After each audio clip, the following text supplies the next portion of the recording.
Olá,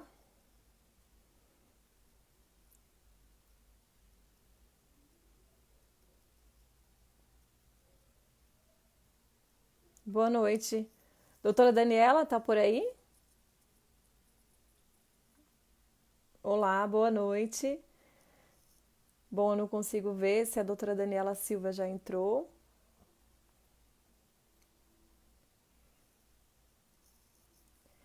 Bom, pessoal, hoje, enquanto o pessoal vai entrando aí, eu vou explicando o que a gente vai conversar.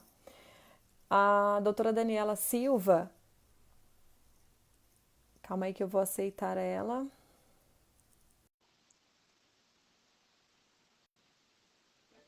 Oi, boa Oi, noite. boa noite. Bom, eu estava te Tudo bem? apresentando aqui. Hoje estaremos eu e a doutora Daniela. A doutora Daniela ela atua bastante na área de direito de família, né? Então ela está bem por dentro dessa questão, também na área previdenciária, né? Eu sou especialista na parte de direito previdenciário e hoje a gente veio trazer para vocês um conjunto de ideias de formação para mostrar para vocês os problemas todos que existem em torno de uma guarda judicial do menor, uma tutela, uma curatela, e o que isso vai influenciar nos direitos previdenciários, né? O que isso vai ajudar ou o que isso vai atrapalhar nos direitos previdenciários. Então, Dani, quer falar alguma coisa? Quer se apresentar? Boa noite, gente. Tudo bem com vocês? Como a Maria Luísa disse, eu atuo na área de família já há algum tempinho, quase uma década e meia, atuando só com direito de família praticamente. Então, já enfrentei várias situações envolvendo guarda, curatela, tutela, e agora me especializando em direito previdenciário, a gente se depara com algumas questões que antes a gente nunca pensou em discutir, né, Luísa? Boa Sim. noite, Luiz. Boa noite, Cássio. Boa Boa noite, noite, todo pessoal. mundo. Compartilhem aí, dê joinha para que mais pessoas possam assistir o vídeo. Como a gente vem falando, né, Lu, a gente conversou um pouquinho mais cedo a respeito dessa questão da guarda, né? Isso, Tem um mito muito grande a respeito da diferenciação de guarda, curatela, tutela. Muitas isso. pessoas não sabem o significado, né? E é isso que é muito importante a gente trazer. Até antes, eu acho, da gente tratar o direito previdenciário em si, como que é cada instituto desse, a diferença entre a guarda de um menor, a tutela desse menor e a curatela do maior incapaz, tá? Sim, E quando isso é necessário, quando isso é exigido pelo INSS para pedir aí um benefício de pensão por morte, de estar dentro de um rol de dependentes de um segurado do INSS, tá? exatamente. Queria, Daniela, que você explicasse para eles como que funciona o Instituto da Guarda, né? O que é esse instituto? Bom, a guarda, como a Maria Luísa comentou, ela é um instituto do direito de família que ela tem várias ramificações. Ela não é uma guarda pura e simplesmente. Ela pode ser hoje, né? Temos a previsão da guarda compartilhada, a guarda alternada, a guarda unilateral, a guarda para fins previdenciários, guarda física. Eu fiz algumas anotações aqui porque são tantas que a gente acaba até se perdendo. Isso, Guarda física, guarda conjunta. Então, o que é a guarda em si? O Instituto da Guarda, ele prevê o quê?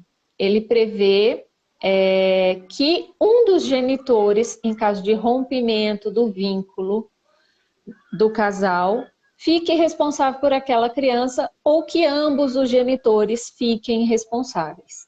Isso na guarda compartilhada. É importante a gente lembrar que guarda compartilhada é diferente de guarda alternada, tá? Na guarda alternada, a criança passa metade de um período na casa de um genitor e metade do período na casa do outro. Enquanto que a guarda compartilhada, ao contrário do que muitos acreditam, ela não é divisão de domicílio, não. fixa-se o domicílio com um dos genitores e o que se divide são os poderes de decisão, tá? Então, por isso que ela é guarda compartilhada. Os dois terão que tomar as decisões em conjunto pelo bem do menor. E Isso. tanto o Instituto da Guarda quanto da tutela, eles são regidos por quem? Pelo Estatuto da Criança e Adolescente e a Constituição Federal, basicamente, assim, em regra geral, como fonte principal de observação das normas que vão reger essa guarda e essa tutela. Eu acho Porque deve prevalecer o princípio do melhor interesse do menor ou do adolescente, né? isso. Esse que deve ser observado. É muito importante a gente colocar que a guarda, ela pode também ser transmitida para o avô, para um tio, tá? Quando os pais não estão em condições de cuidar de uma criança. Mas é muito importante a gente colocar que esse Instituto da Guarda que vai trazer para a gente essa confusão de transmitir a guarda do menor a terceiro fora da relação do pátrio poder, que vai trazer aí toda a questão dessa confusão do entendimento da lei previdenciária, né? Exatamente. Embora um avô tenha a guarda da criança, porque por alguma condição ou outra os pais não estão trabalhando, então aquela criança está morando com os avós, está vivendo com os avós que pagam a escola, que faz tudo, então ele tem a guarda. Mas o pátrio poder do pai e da mãe, o poder familiar, não foi tirado com a guarda. Então, eu acho que é importante, Luiz, a gente esclarecer para eles o que é o pátrio poder e o poder familiar. Pátrio poder e poder familiar é tudo a mesma coisa, só nomenclaturas diferentes, tá? Isso significa o quê? Que os genitores têm o poder e o dever de conduzir a educação e a criação da criança. Sim. Esses genitores só perdem esse poder-dever quando cometem alguma falta grave, ou quando falecem, ou quando essa criança se torna emancipada, adquire maioridade, ou como aconteceu num caso recente de uma criança que foi encontrada num barril, em que ela é retirada do pai, do genitor, da genitora, esse pátrio poder, esse poder familiar, ele é extinto, e essa criança vai para a guarda de uma outra pessoa, seja uma família acolhedora, uma instituição, ou a família extensiva que a gente fala, que são tios, avós, primos, né? A família consanguínea, a família de sangue. Para isso acontecer, tem que ter esse rompimento do poder familiar dos genitores, né? Mas aí quando a gente tem esse rompimento, a gente sai do nome da... Acho que é importante a gente trazer isso para eles, e aí a gente entra no instituto da tutela do menor. Então, quando um terceiro pega a tutela do filho, é porque houve um rompimento do pátrio poder. O avô ou tio que cuida da criança por falta de condições do pai, ele entra na esfera de ter que cuidar da educação, do sustento, mas o pátrio poder continua para os pais, né? Exatamente. Em si, os pais pedem por algum motivo, como a doutora Daniela colocou. Exatamente. O pátrio poder não é porque a criança está sob guarda de uma terceira pessoa que os genitores perdem a obrigação de prover o sustento e a educação daquela criança. Um exemplo, a mãe ou o pai possuem um filho, são divorciados, casam-se novamente e esse cônjuge quer adotar essa criança. É possível? É possível. Essa adoção em si, ela não extingue o pátrio poder do genitor biológico. Mesmo que a criança esteja sob a guarda, porque aí com a adoção ele passa a estar sob a guarda do genitor do seu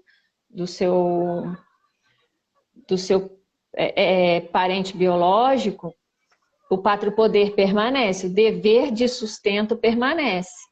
tanto que não se transmite totalmente o pátrio-poder. Para acontecer esse encerramento do pátrio-poder, tem que haver uma causa muito grave para que se exclua esse direito, esse dever da pessoa, né? O que a gente tem encontrado hoje, que eu e a Luísa conversamos bastante a respeito da live, é a chamada guarda para fins previdenciários, né, Lu? Porque antigamente bastava que os nossos, lá na época dos nossos avós, bisavós, fossem até o INSS e declarassem as pessoas que eles gostariam que ficassem como dependentes para receber o seu benefício quando faltassem.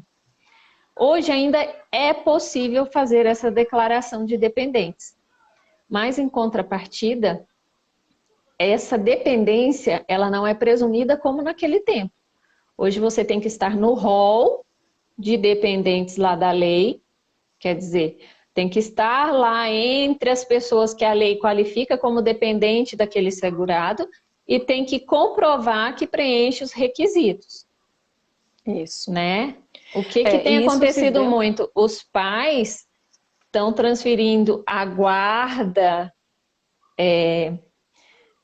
de direito, a guarda judicial, né?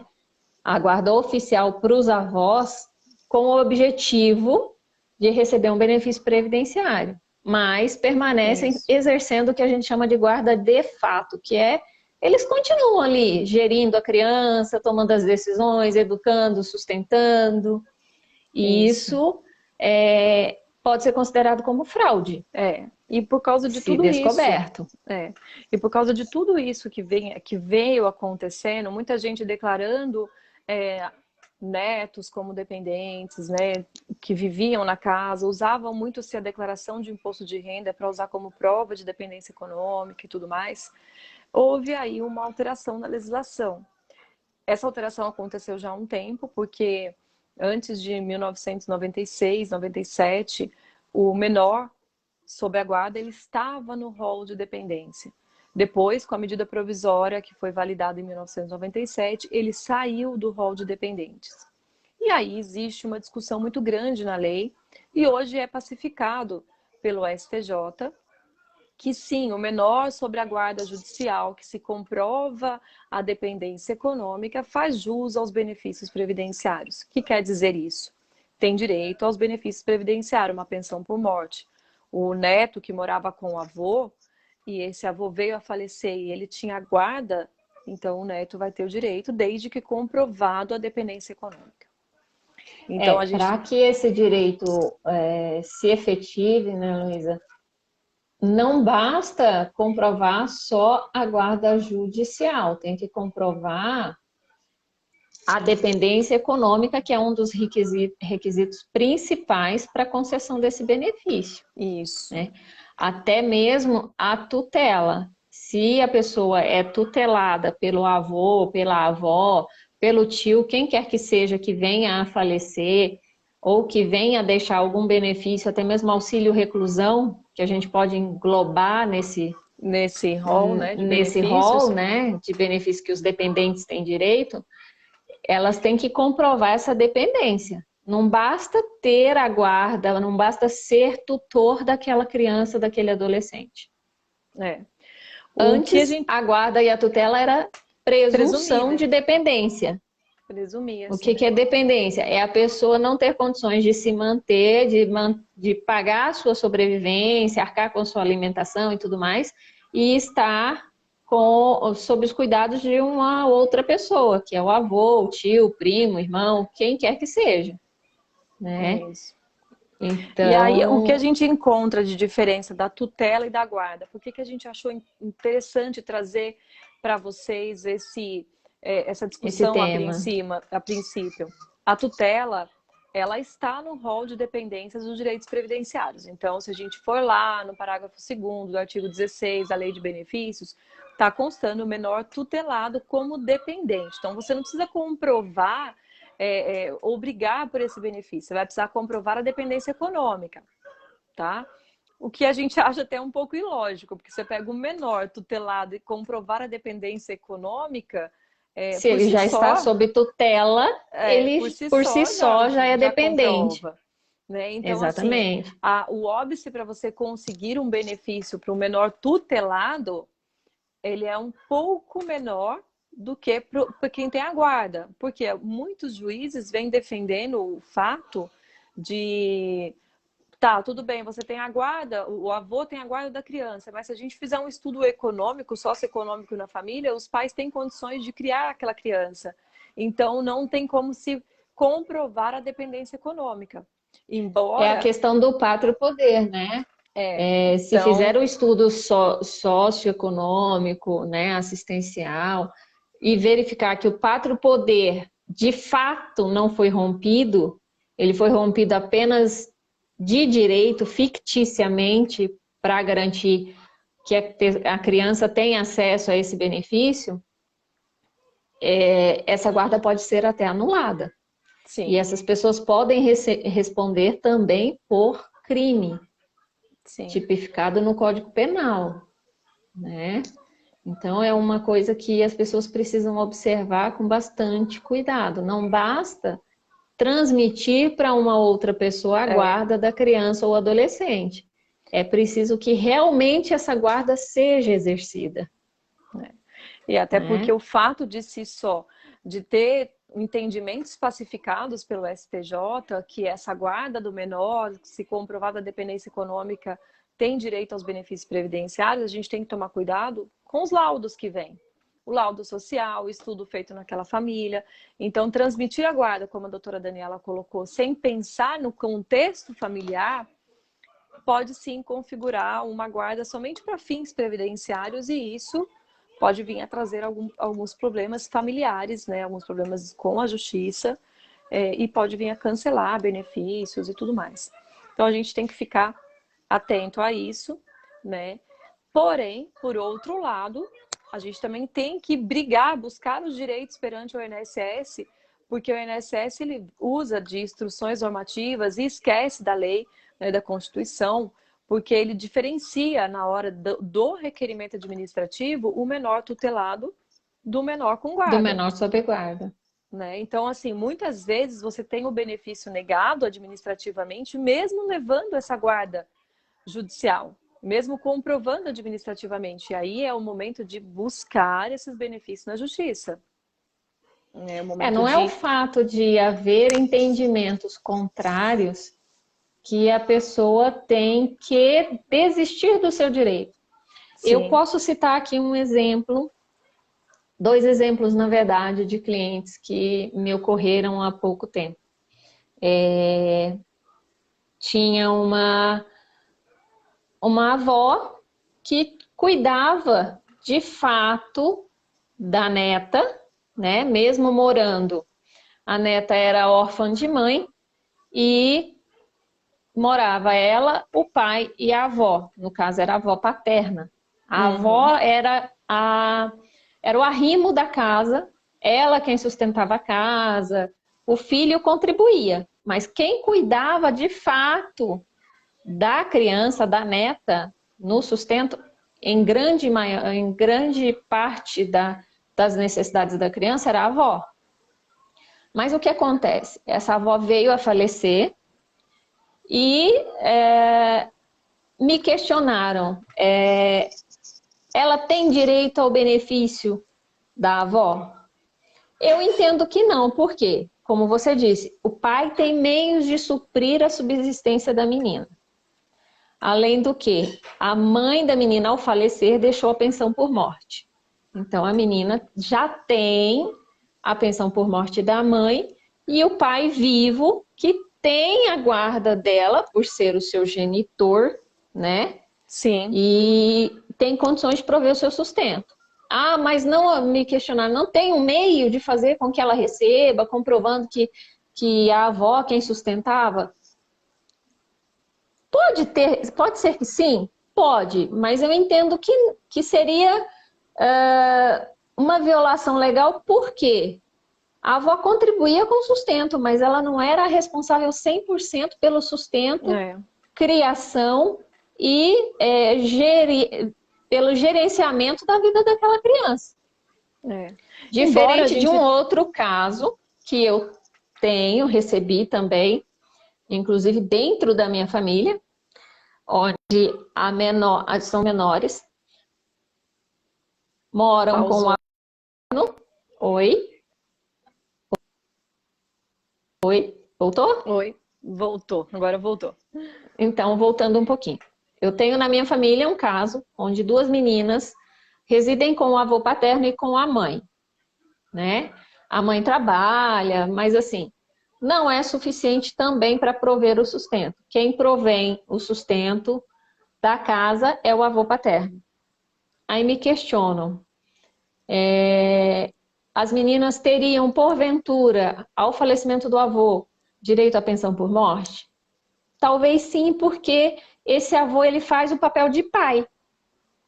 Sim. Ele assumiu o papel de progenitor das meninas, porque os pais biológicos, eles não contribuem com o cumprimento do seu dever do pátrio poder, enquanto o avô faz isso. O avô Fazia todo esse conduz a papel. educação, o avô conduz a criação, o avô contribui com a alimentação, com tudo. Então, aí nesse caso, eu entendo que se concedesse a guarda para esse avô, poderia ser uma chance de Sim, conseguir o comprovada. benefício para essas crianças, comprovando todos esses fatos, que ele que provê a educação, o sustento, ele assumiu o papel de progenitor daquelas meninas. Daquelas Né? meninas. São situações que têm que ser analisadas caso Tem que ser analisada concreto. casa a casa. Até porque a gente tem decisões aí que fala que você vai comprovar a dependência econômica.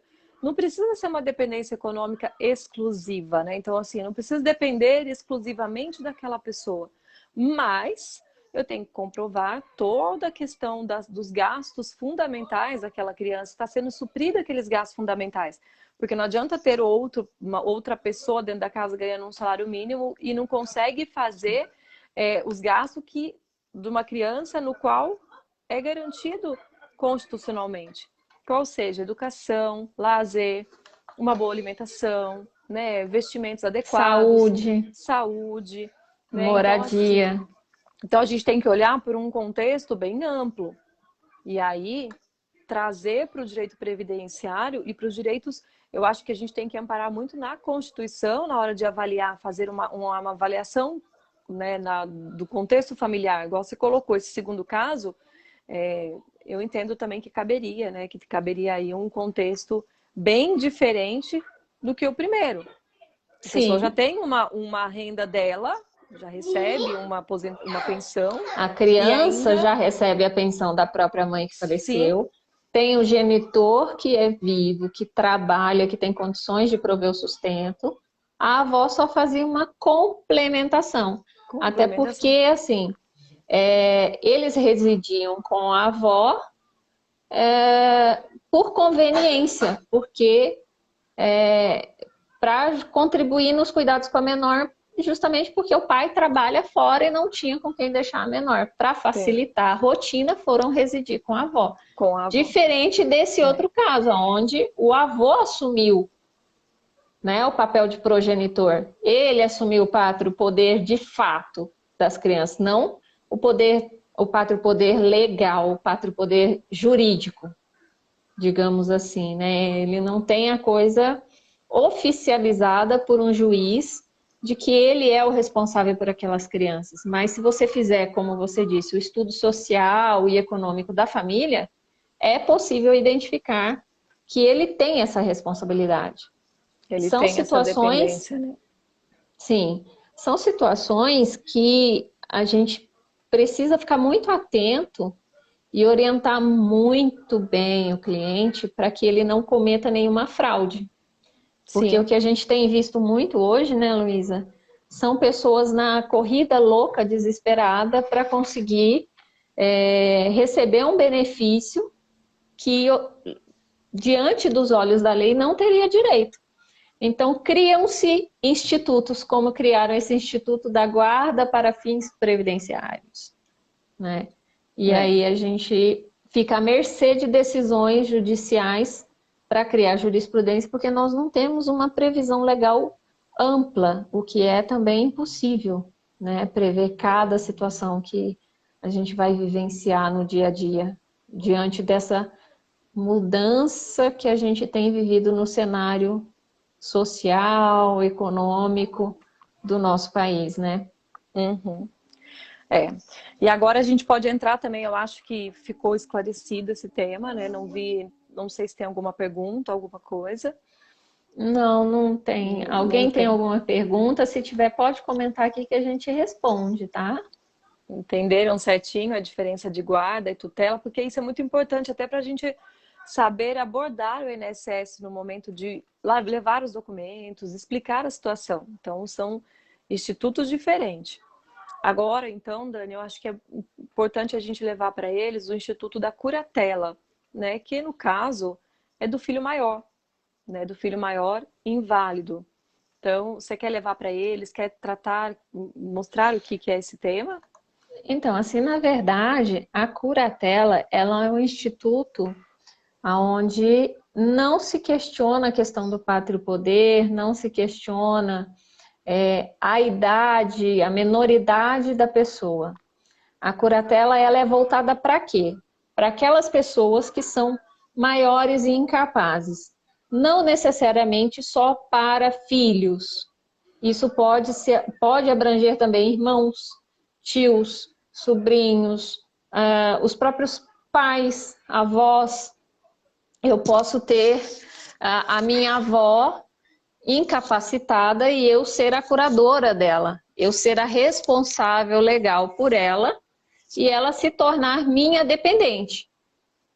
E numa hipótese que não é absurda diante do cenário de hoje, eu vier a falecer antes de minha avó, o que infelizmente ou felizmente não vai acontecer porque eu já não tenho mais avós, mas no meu exemplo, se eu falecesse antes da minha avó, ela teria direito a receber o meu benefício previdenciário, como pensão por morte, ou que fosse o auxílio reclusão, qualquer outro benefício destinado aos dependentes, justamente por ela ser curatelada.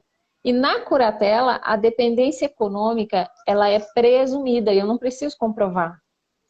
Em que pese eu tenho um caso recente de filho maior, em que ele era totalmente dependente do pai, já idoso, o pai faleceu e o filho, por receber LOAS em complementação, estou brigando para substituir pela pensão por morte, que é muito mais vantajosa, e tem enfrentado uma certa resistência da nobre magistrada do caso, que ela entende que ele tem que comprovar a Não é dependência dependente. econômica.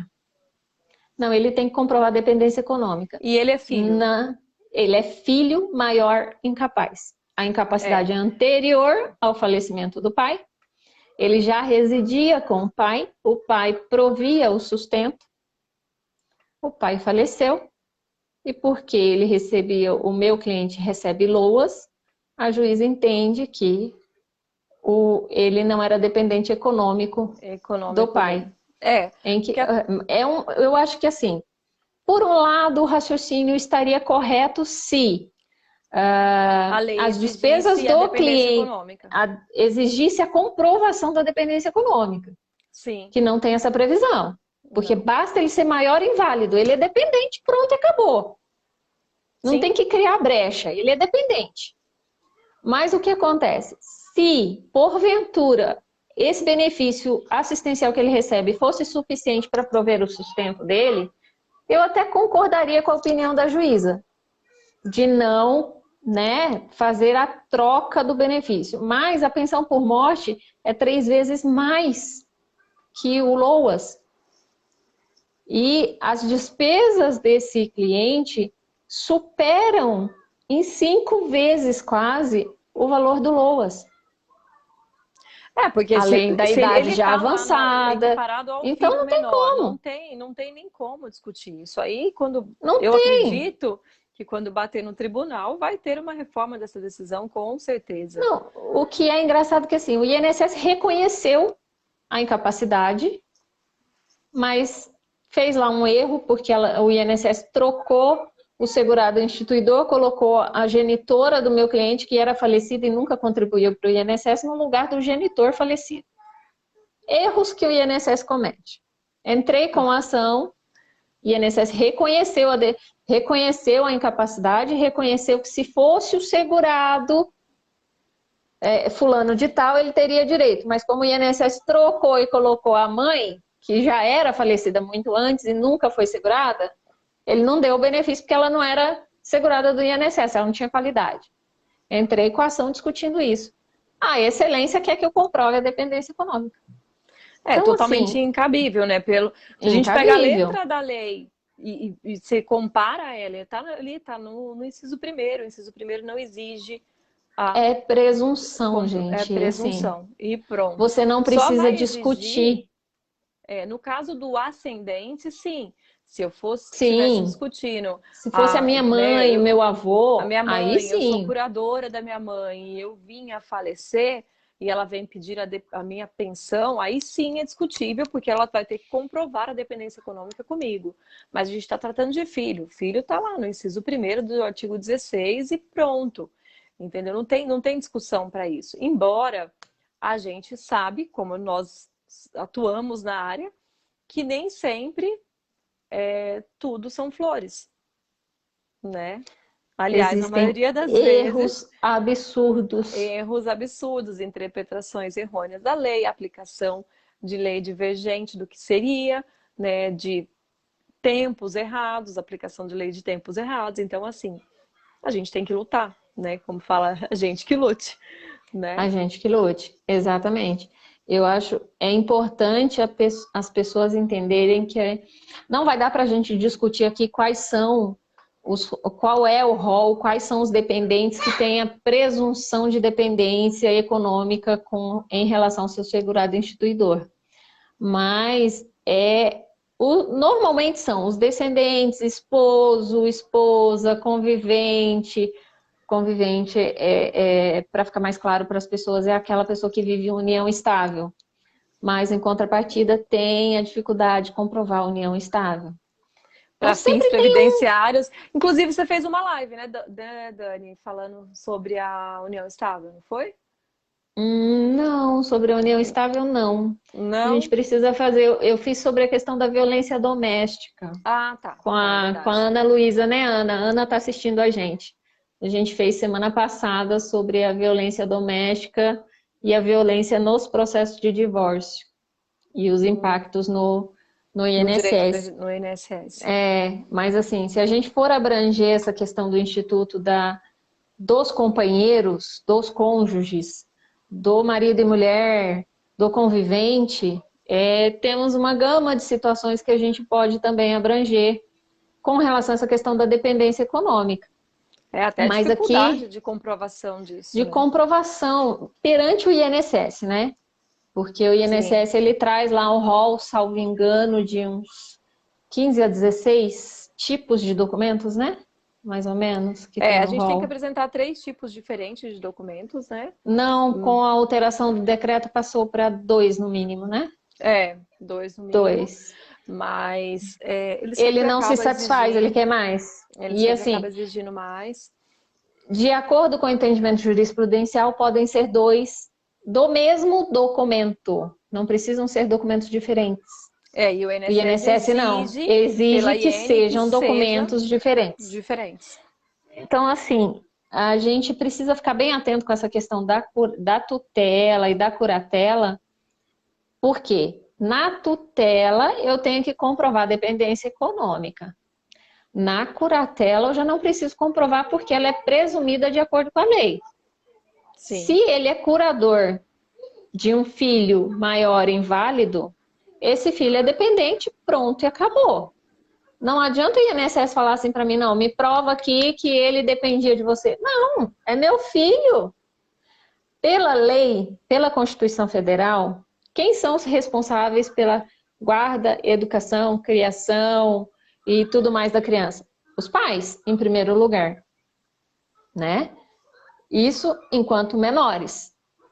Isso. Mas isso se aplica também aos filhos maiores incapazes, porque eles se equiparam aos menores que são, perante a lei, incapazes perante os atos da vida civil. O que é isso, gente? São pessoas que não têm condições de tomar decisões diante do cenário jurídico, do cenário econômico, do cenário negocial da sociedade, né? Então, o maior inválido, ele é equiparado a esse filho. Por isso, a presunção de dependência econômica, diferente da tutela. Porque na tutela, como a Luísa disse, essa criança, esse menor incapaz, ele não está sob a guarda de uma pessoa que tem sobre ele o pátrio poder, ele está sob a guarda de um terceiro. E aí sim, quando eu estou na guarda de um terceiro, eu preciso comprovar a dependência, né? Não tem como fugir dessa comprovação. Dessa comprovação, né? Então, eu acho que a questão mais, vamos dizer assim, o que diferencia no direito civil, assim, e o que vai trazer isso para o direito previdenciário é justamente essas diferenças que se faz. Porque, assim, uma vez que o Estatuto da Criança e do Adolescente, a Constituição Federal, ela traz tratamento igual para o menor com guarda, tutela, para o maior curatelado. A gente não vê razão, a gente como advogado previdenciarista, né, como advogado, não vê razão para essa diferenciação de se comprovar uma dependência econômica de um menor tutelado. Seja ele tutelado, curatelado ou sob guarda. Porque se ele é menor, consequentemente, pelo Código Civil, ele não tem condições de praticar os atos da vida civil. Então, ele não tem condições de se sustentar. Lógico, nós estamos falando dos absolutamente incapazes. O que é isso, gente? Nós estamos falando muito termo técnico aqui. Eu tenho uma dificuldade de falar na língua mais popular, mas a linguagem popular. Vamos lá. Mas vamos lá. O que é absolutamente incapaz para menores? São aquelas crianças, que já não são tão crianças, até 16 anos. São os filhos que têm de 0 a 16 anos. Eles são totalmente incapazes, aos olhos da lei, para praticar qualquer ato de vida civil. Contudo, salvo engano, acho que a partir de 14... Teve uma modificação, acho que agora a partir de 14 anos pode emancipar, uma coisa assim. Preciso me aprofundar, mas eu sei que, certeza, a partir dos 16 anos, os genitores podem emancipar esse filho, ou seja, torná-lo maior mediante uma autorização perante o cartório de títulos e documentos ou uma autorização judicial. Porque, segundo a nossa lei, segundo os costumes, a partir dos 16 anos, que é quando a pessoa pode começar a votar, né?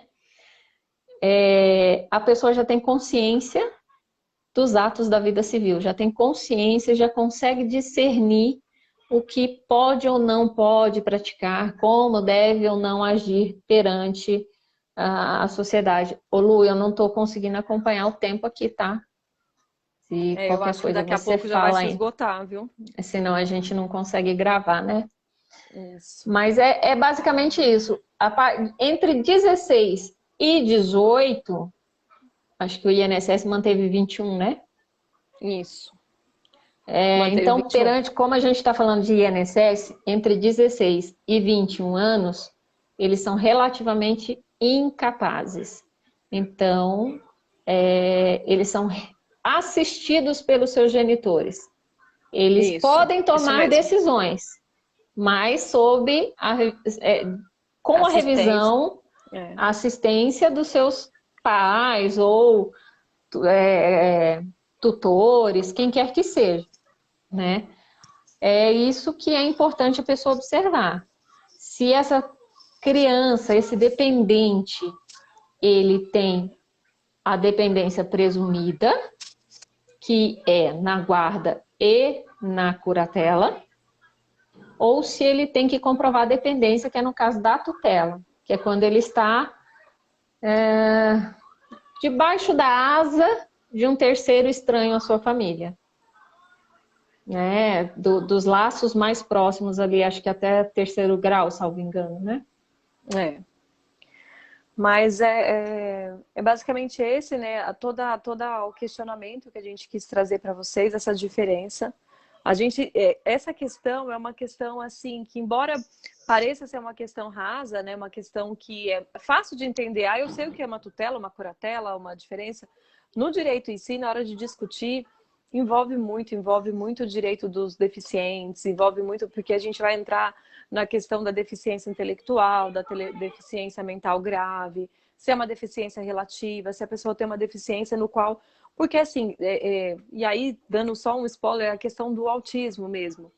Tem autista que ele é deficiente, né, e ele se enquadra numa deficiência grave. E tem autista que vai se encaixar numa deficiência leve, né? Ou Isso a gente somente pode numa colocar deficiência também. intelectual, né? Então, Isso assim, também a gente pode abranger com quem é portador de síndrome de Down. síndrome de Down, Ele né? é deficiente, mas muitas vezes ele tem condições de praticar os atos da vida civil. Sim, né? Então, Então, assim, é o que tem que ser observado, né? não é o fato de, eu, né, sou portador do autismo, eu sou deficiente grave. Não, você é deficiente, talvez, uma deficiência relativa, né? Uma incapacidade relativa, vamos dizer, né? Porque você tem condições de praticar alguns atos da vida, né? Então, tudo isso vai do grau de acometimento, da incapacidade em si, quando se trata do filho maior, incapaz. Então, é um tema muito complexo. Embora pareça que não, é um tema bem complexo, é um tema onde a gente tem que ter muito cuidado na hora de estudar o grau da deficiência da pessoa, na hora de estudar o grau da dependência econômica dos filhos, do menor que está sob guarda, né? Então, assim, é uma coisa onde que a gente tem que, acho que, pensar um pouco fora da caixinha, né? E trazer aí, sempre buscar os direitos fundamentais. Eu acho que é importante também as pessoas observarem, por quê? Pelo seguinte, a deficiência que nós estamos falando aqui não é só deficiência intelectual, tá, gente?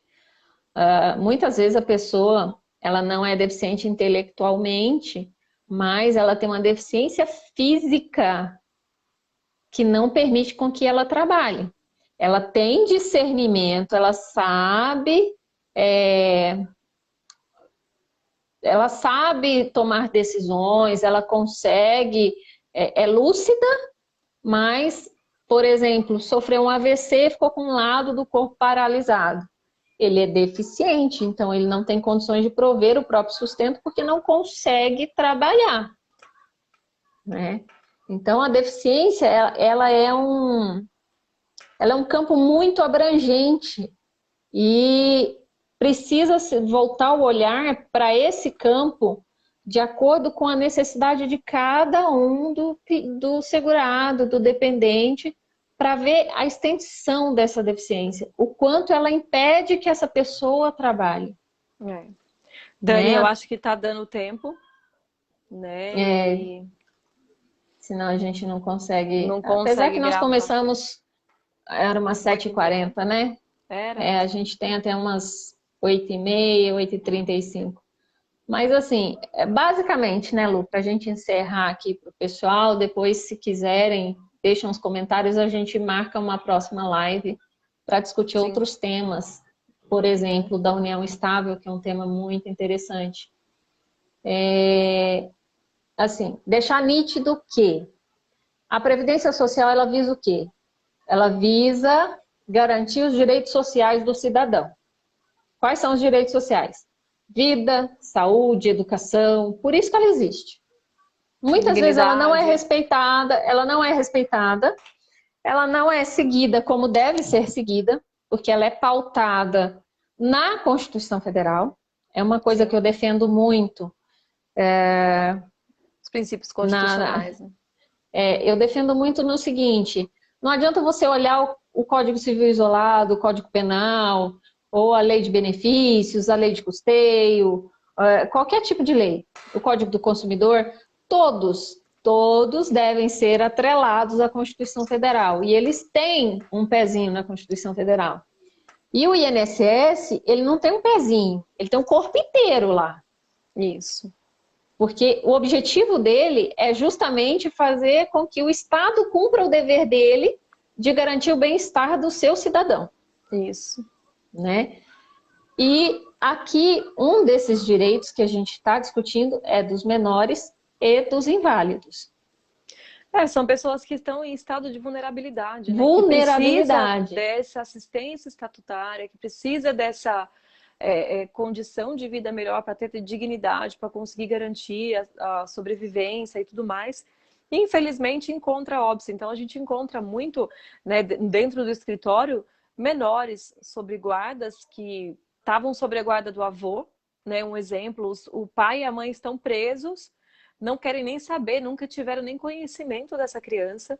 O avô falece, a avó também, e essa criança não tem quem sustente, porque ele encontra o INSS com as portas fechadas para ela, porque quer que comprova a dependência, comprova. Gente, essas pessoas não tem nem quem ajude eles a ir até o INSS, fazer o pedido do benefício, né? E aí, quando uma questão... é negado. É negado falar assim, mas aonde que está o pai, a avó? Então, assim, é uma situação muito difícil, porque é um estado muito burocrático, tá? E Sim. aonde a questão maior, que é o auxílio, onde as pessoas deveriam se amparar, não tem. Exatamente. Por isso que a gente achou importante trazer para esclarecer para a população e para quem tiver interesse em conhecer um pouquinho mais o seu direito, porque hoje, diante do cenário que nós vivemos aí da pandemia, do isolamento social, nós observamos que o índice de violência aumentou muito, o índice de suicídios aumentou estrondosamente, o índice até mesmo de falecimentos em razão do coronavírus aumentou, assim, elevou o número de mortes, tanto no grupo de idosos quanto de jovens, de uma maneira que não se via há muitos anos no país. E com esses falecimentos, muitas pessoas ficam sem receber os seus direitos. Por quê? Não conseguem comprovar um requisito que muitas vezes ele não precisa comprovar. Sim, na grande maioria das vezes não precisa. É igual está acontecendo no seu caso.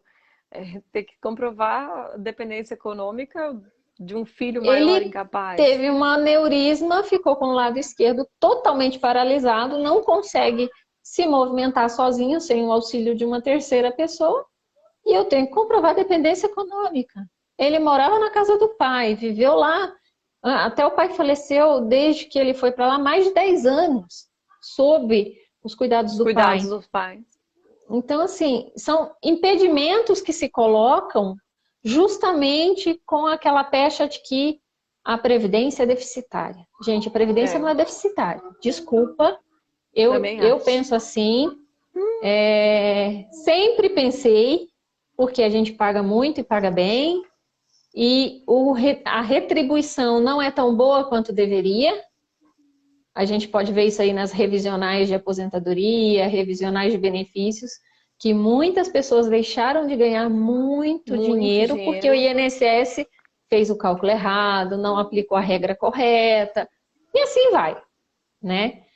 E deixa muitas vezes de considerar que a pessoa tem direito, não é teria, tem, com base em alegações fúteis, infundadas, que é o caso do menor sob guarda, do menor tutelado, do incapaz, da pessoa sob curatela.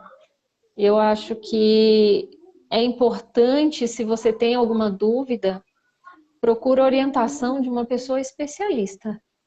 Não adianta pedir orientação no bar da esquina, porque muitas vezes eu recebi no escritório essa semana assim: doutora, minha irmã nunca pagou INSS e aposentou. Eu falei, nossa. É direto isso, né? Eu também não paguei, eu quero aposentar e eu tô com 61 anos. Eu falei, gente. Aí eu fui investigar. A irmã aposentou. Não é que a irmã aposentou, ela conseguiu um benefício assistencial, mas aos 65 anos de idade. E a irmã que tem 61 quer aposentar com porque nunca 61. é a mesma situação. Eu Porque trabalhei assim, mais do a que pessoa ela. não entende que não é uma aposentadoria, É, é um benefício assistencial. Dá para discutir? A gente sabe que dá, de acordo com a lei aí, a nomenclatura de idoso, a idade, dá uma discussão legal. Mas assim, a pessoa quer discutir? Não sei. Mas aqui, o tema que a gente está falando hoje, não tem nem o que discutir. É lei. Ele é dependente, pronto e acabou. é, Não importa se ele está sob guarda. Ele é dependente. é. Se Embora comprovou o que ele menor está sob ali guarda, sustentando, embora o menor sob guarda não esteja no rol dos dependentes, ele é equiparado ao tutelado. ele é comparado ao tutelado e a gente tem aí uma decisão pacificada do STJ, então assim, não deixem que isso passem sem buscar o direito, né? Então Só assim, não, observem o seguinte, muito cuidado em fazer a chamada guarda para fins previdenciários, gente. Não adianta você pensar assim, meu pai está morrendo e eu tenho meu filho menor aqui, eu vou conversar com o pai do meu filho, vou conversar. passar a guarda para o meu pai ali para ver se ele recebe a pensão. E aí essa criança nunca morou com o avô, nunca dependeu do avô e o avô tinha guarda. Isso é um crime. Eu não entendo muito de direito criminal, mas eu acho que cabe aqui uma falsidade ideológica, uma apropriação indébita, até mesmo talvez um estelionato, não sei. Estelionato. Eu deixo aí para os criminalistas Os aí criminalistas de responderem. plantão. Respondam, colegas aí do Black, respondam aí para mim, por favor, em que se enquadra isso, porque eu gostaria de entender. Eu não gosto de crime, então não vou estudar, não. Desculpa aí. Vai ser uma fraude, né? Uma fraude contra a É uma Previdência, contra os fraude. cofres Pelo públicos, menos, né? no mínimo, vai responder por um crime fiscal. No mínimo, né? Isso fora a repercussão criminal pelo Código Penal. Pode ser que se enquadre como uma contravenção penal aí, uma coisinha mais leve. Mas cuidado, não façam a guarda só com esse objetivo. Faz a guarda de acordo com o que ela deve ser. Se a pessoa realmente... Se necessitar realmente, né? Se a pessoa realmente tem a guarda de fato daquela pessoa e precisa regularizar. Sim. Não adianta você querer fazer... Eu estava até estudando um livro, acho que do Rolf Madaleno. Ele tem um livro muito interessante sobre os tipos de guarda. E foi lá que eu descobri essa guarda para fins previdenciários. Eu achei muito interessante o texto dele nesse sentido. Que estava sendo muito usual, né? Que o pessoal estava usando muito essa questão. Muito usual. Quando começou a exigir essa guarda, começou a pipocar isso. Ela aí, bombou, né? Começou a pipocar, assim. Né? Muitas pessoas começaram a procurar. Antes de 97, a gente conseguiria comprovar mais fácil. Agora dificultou, porque eu preciso ter a guarda judicial, porque a justiça vem entendendo. Então começou muita gente a fazer essa guarda, dar a guarda da criança, né, para um terceiro aí, que seja fora da relação do casal, para se conseguir os benefícios previdenciários. Um exemplo que a gente pode citar, que eu tenho acompanhado, que eu faço bastante benefício assistencial também, do filho incapaz. A lei prevê o quê? Se ele é filho, o pai e a mãe têm o pátrio poder sobre aquela criança. Então, não precisa de um documento de guarda, não precisa de tutela, tutela, não precisa de curatela, não precisa de nada. Ele é pai, certo? Ele tem o pátrio poder, é incapaz. O INSS está exigindo que os pais desse incapaz interditem esse filho e tenham a curatela para conseguir o benefício. Gente, é um absurdo. É um absurdo. Porque a lei ela é aplicada em conjunto. A gente tem que unificar o Código Civil. Ó, tem alguém te chamando de gata aí, Luísa. Não é comigo, não. Quem tá aí, ó? Doutora Luciana. Tudo bem, Lu? Saudade de você. Eu perdi o raciocínio. Assim, não é porque ele é maior, que ele é incapaz, maior, incapaz, que o pai perdeu o pátrio poder. Eu tenho esse entendimento diante de toda a doutrina que eu já estudei até hoje. Nesses anos de direito de família, eu mantenho o meu posicionamento de que é desnecessária a curatela.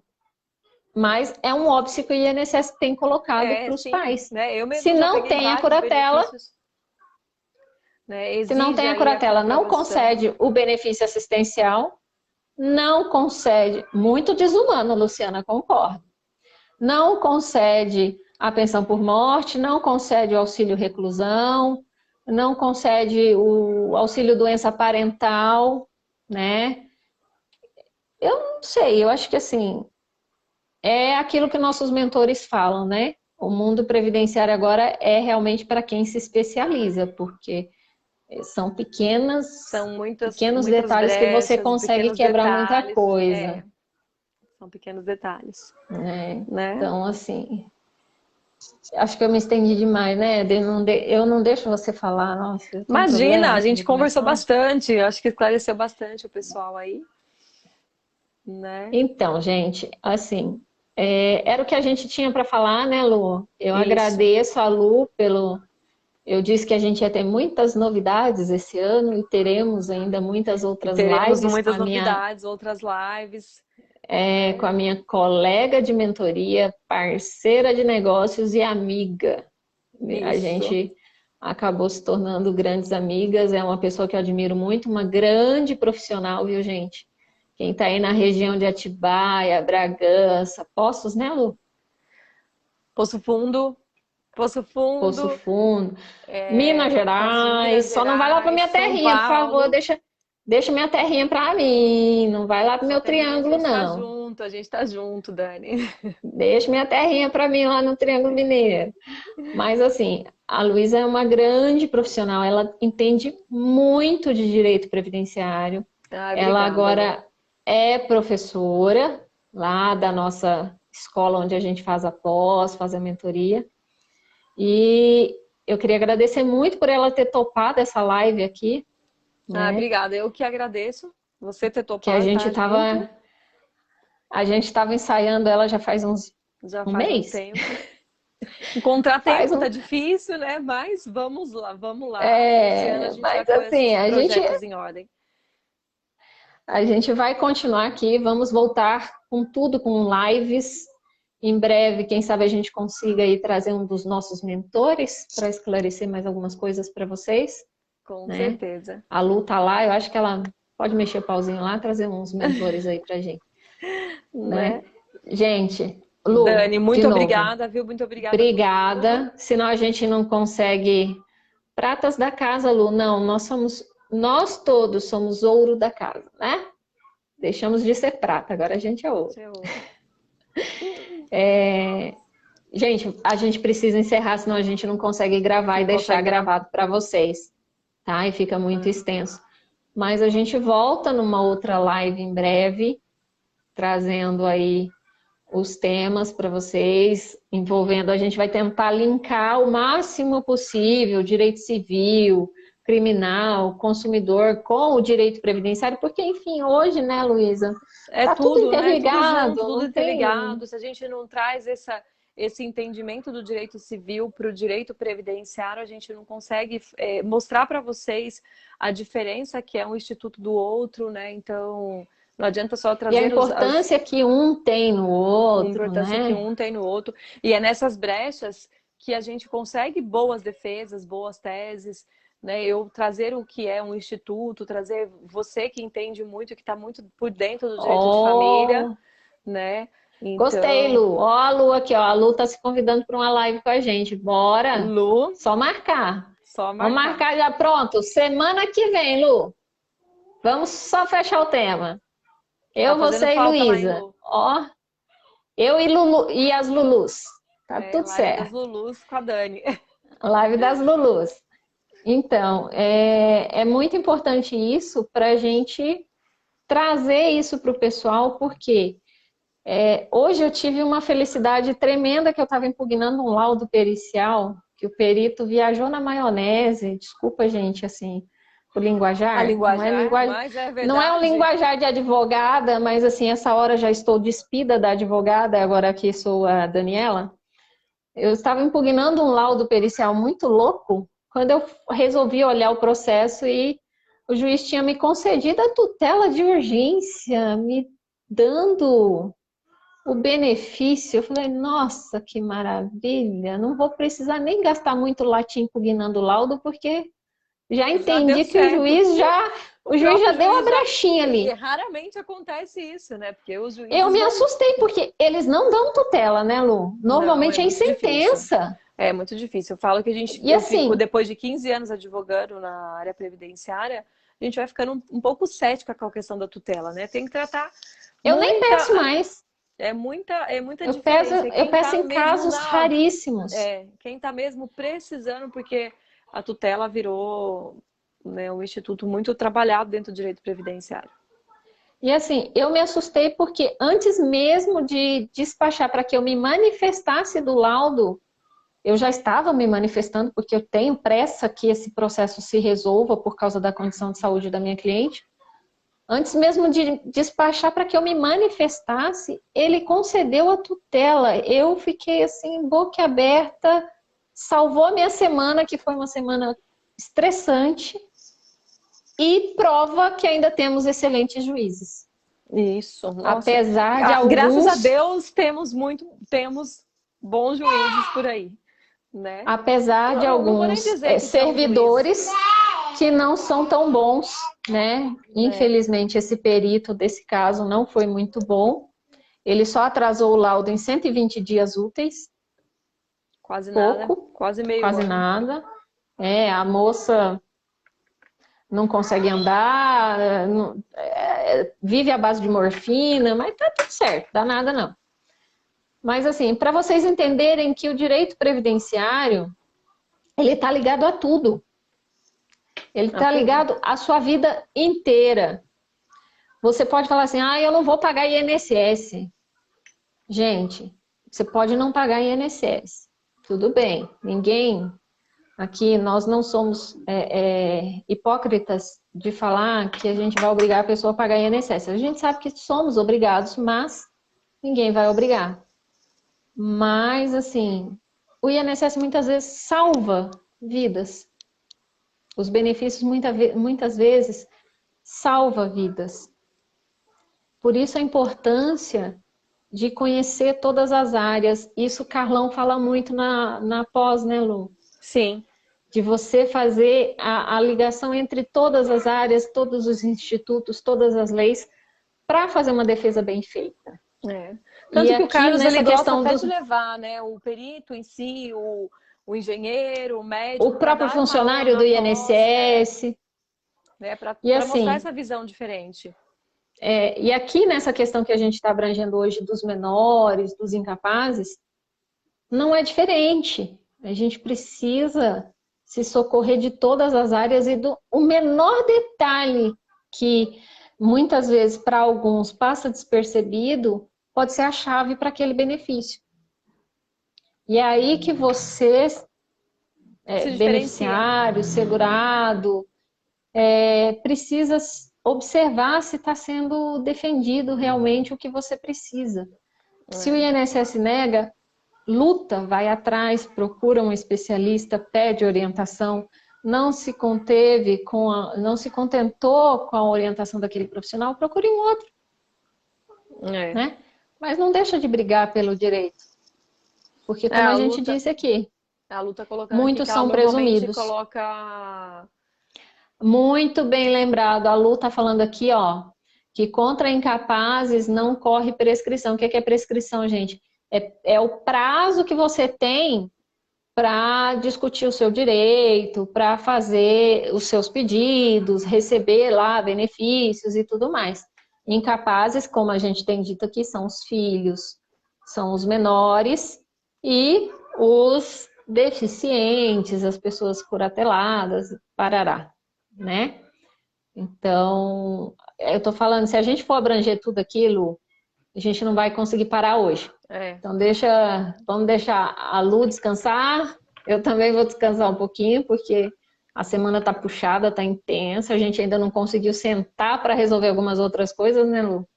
Essa live aqui saiu assim meio no susto, de ontem para hoje, mas... De ontem para hoje, estamos aí, mas assim, agora vamos estar mais presente aqui trazendo alguns conteúdos, algumas coisas que a gente acha que é importante esclarecer, até para entender melhor a importância do direito previdenciário, né? Eu conheço advogados Sim. que falam que previdência é só copia e cola, é só Ctrl C, Ctrl V. conta não sei quanto ver, o direito de todo mundo é igual, e não é, gente. É muito subjetivo, é muita. É muito instituto que entra para se discutir uma diferença de um caso para o outro, entendeu? Então a gente tem que estar bem atenta, estudar bastante, já tá bem aí de acordo com tudo que está mudando, né? Para fazer teses e trazer teses bem inovadoras. E assim, Né? se o ser humano, um não é igual ao outro, por que que o caso previdenciário vai ser igual ao outro? Não tem como, né? Mas a gente promete para vocês que pelo menos a cada 15 dias a gente vai tentar fazer uma live. Tentar não, Vamos porque senão a fazer gente uma vai levar live. uma bronca. A É, gente vai fazer uma live, né? Entre nós, com colegas, nós vamos agora cabe trabalhar gente por bastante aqui. isso. Nós vamos aparecer mais por aqui para vocês, tá É. bom? Agora, realmente, finalizando, porque senão a gente não consegue salvar e deixar salvo para vocês lá no meu YouTube. Você tem página, Lu, no YouTube? Não tenho página, mas logo vai estar no ar. Estou fazendo, estou preparando uma. Tá, então ela vai deixar lá na página dela do Facebook, na página do escritório dela, que é Tarcetano e Tarcetane Abraão. Tarcetano e Abraão, lá tem a página do escritório. Ela deixa o link também lá no Instagram, porque o Instagram agora o IGTV não sobe mais live, né? Ele não aceita mais. Mas ela deixa o link para vocês lá nas redes sociais dela. Eu também vou deixar aqui no meu Face, lá na minha página do YouTube, lá no meu canal. Vai ficar lá. E a gente está aqui. É, Chama, se precisarem. Tá bom? né? Bom, espero ter Obrigada, Lu. esclarecido algumas coisas para vocês. Muito Eu obrigada, Dani. também. Até mais. Tchau, Lu. Tchau, Desculpa, gente. gente, a gente não estudou muito as coisas, saiu assim meio no impulso, mas espero que a gente tenha conseguido ajudar um pouquinho, tá bom? Beijo, Lu. Beijo, até mais. Tchau, gente. Tchau.